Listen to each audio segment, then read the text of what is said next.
yung dami ng mga expose, yung dami ng mga inilalabas na mga ah, impormasyon ni ni Saldico at saka itong sinabi ni kapatid Amy Marcos, eh, parang wala lang parang wala lang. Parang hindi yata naintindihan ng mga kababayan natin. So, gusto kong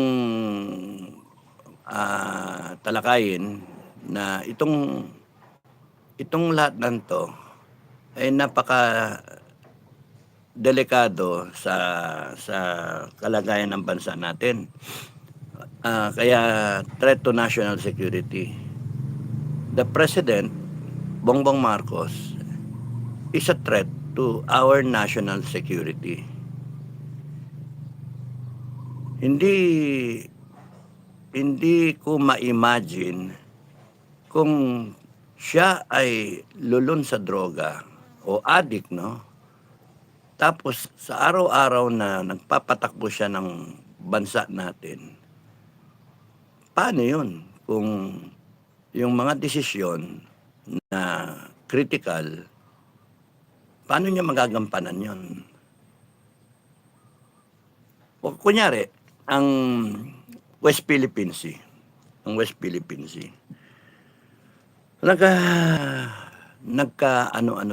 nagkabangayan ang West Philippine Sea. Tapos nakatira siya. Hindi ba delikado sa bansa natin, sa mga Pilipino, na ang presidente ay addict? Kasi wala sa tamang pag-iisip eh. Paano siya magkakaroon ng tamang desisyon kung addict siya? Paano susunod ang Armed Forces at ang PNP sa pagpapatupad ng mga polisiya ng gobyerno kung kunyari ang natsambahan ng AFP, yung pagkabangag ng presidente, ng commander-in-chief? Paano na?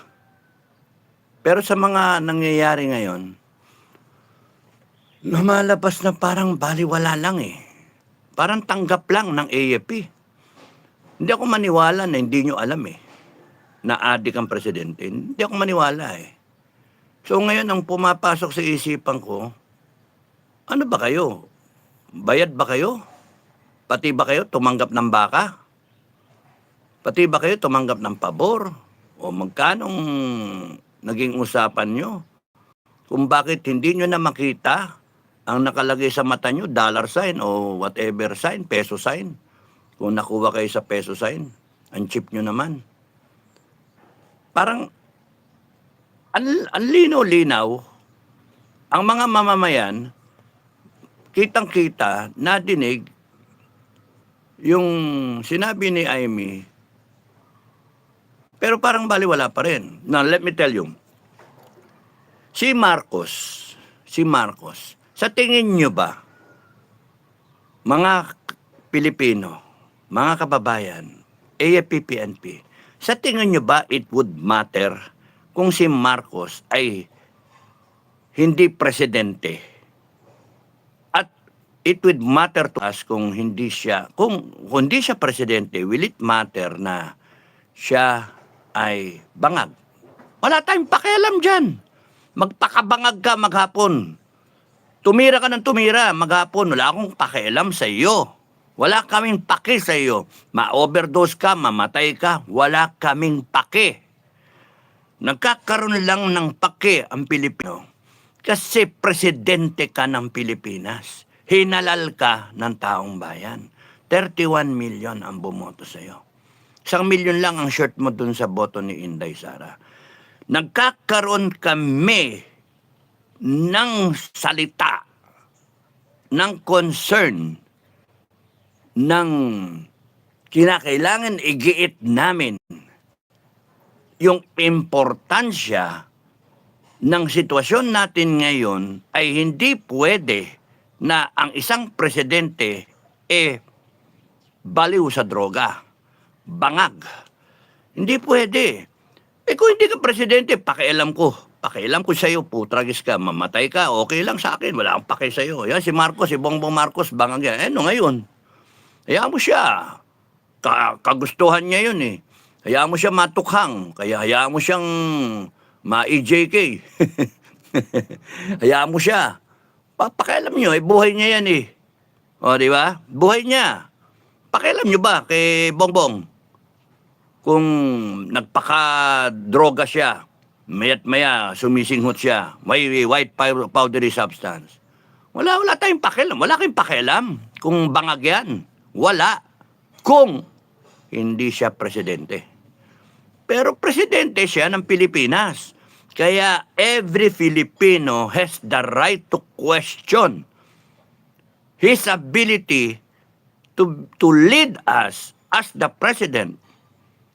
Kung siya ay may tama sa droga, sa utak niya, nakukulta na sa droga.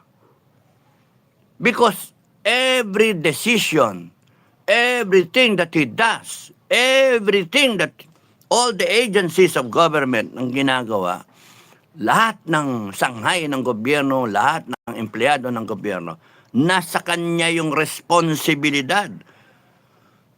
Can you imagine na mapagera tayo with China at may under the influence of cocaine yung gago na yan?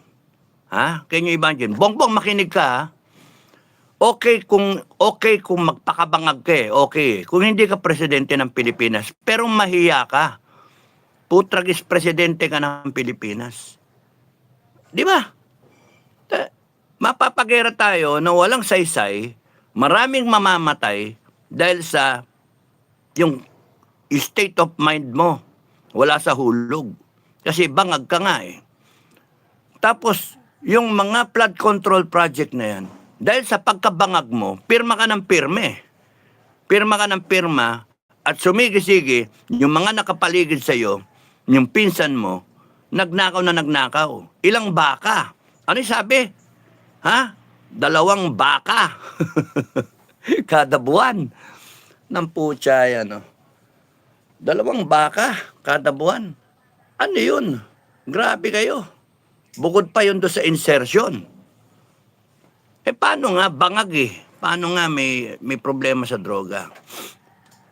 So ang ano ko, bakit pinapayagan ito ng ating kasundaluhan? And we are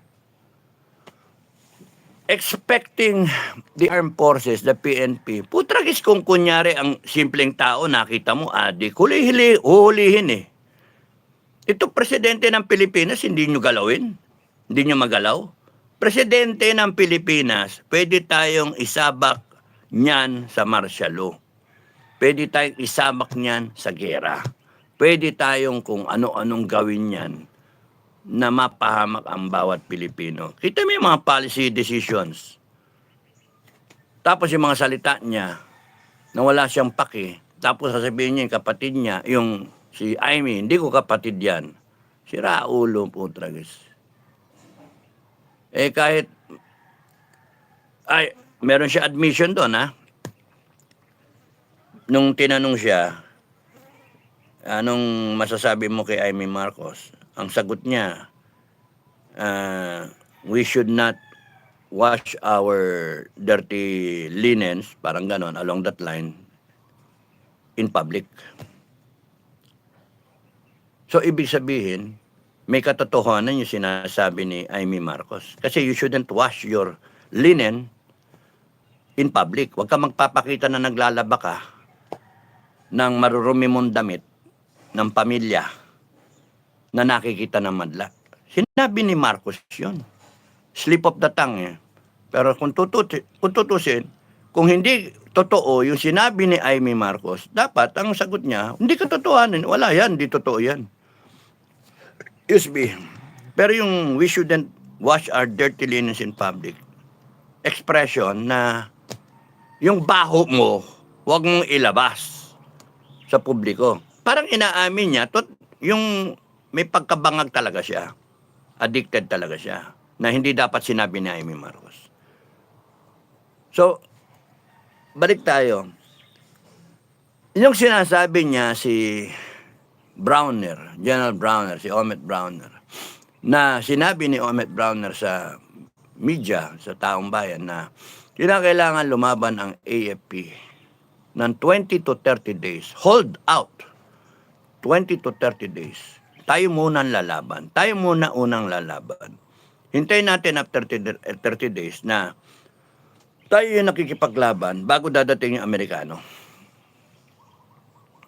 Sipin niyo yung danger nung may presidente ka, commander-in-chief na addicted, na wala sa tamang pag-iisip. Anytime, pwede niya sabihin, boom, laban na.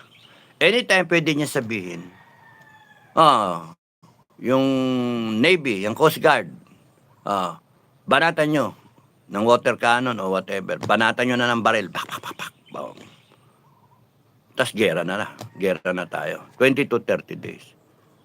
Ang problema, umaasa sa mga Amerikano na hindi ka sigurado kung dadating ang Amerikano. Ironclad sa dasayan ng Amerikano. Paano kung ayaw pumayag ng Congress ng Amerikano na i-honor yung Mutual Defense Treaty kasi may technicality, kasi yung West Philippine Sea hindi sakop dun sa usapan, o kaya kung ano-anong ek-ek ang sabihin nila. Hindi, wag ka sasama sa gera dyan.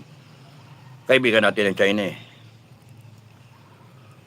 Kaya, paano na? Hirapan ako nga. Paano na? So,